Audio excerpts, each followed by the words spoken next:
আপনারা এই ভিডিওটা আগে দেখেন, আমি তারপরে কিছু কথা বলবো, অবশ্যই ভিডিওটি দেখবেন। যাও যাও যাও, চলে যাও চলে যাও, চলে যাও চলে যাও, বেকার থাকো নি, যাও চলে যাও। বেকার তোমাদের মাথা তুমি চলে যাও, বেকার এখানে আনুন, এটা কুরবানির হাট, এটা কুরবানির হাট। এখানে যে কিনবে সে কাটার জন্য কিনবে, তাই তোমাদের মাথা তুমি কাটার জন্য এখানে এটা কাটা জায়গা, কিন্তু কিনলে সে কাটবে।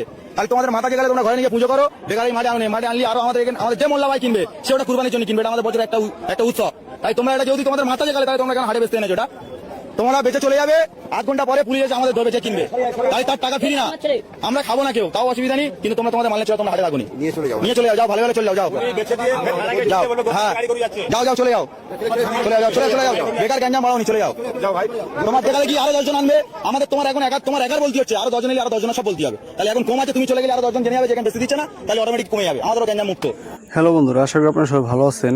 অবশ্যই এই ভিডিওটা এতক্ষণ দেখছেন এই লোকটি গরু বেচতে আসছিল, সেখানে হাটে বলতেছে যে তোমরা এখানে গরু বেচো না, তোমাদের মাকে তোমরা নিয়ে যাও। আসলে এই লোকটি সত্যি কথা বলছে, কারণ এই শোভেন্দু ঘোষ, এই এখনকার মুখ্যমন্ত্রী, সে এটাই নির্দেশ করছে কোনো গরু বিক্রি করা যাবে না, তাহলে কেউ কিনবে না। দেখেন এইখানে এই নিয়মটা করার কারণে মানে হিন্দুরা এখন গরু বিক্রি করতে পারতেছে না। এই মুসলমান ভাইটি ঠিক কথা বলতেছে যে তোমাদের গরু এখানে আইনো না, এখানে আনলে পরে আমরা খাবো, তোমরা বিক্রি করলে আমরা খাবো, তোমরা বিক্রি করো না আমরা খাবো না। ভিডিওটি দেখে অবশ্যই জানাবেন।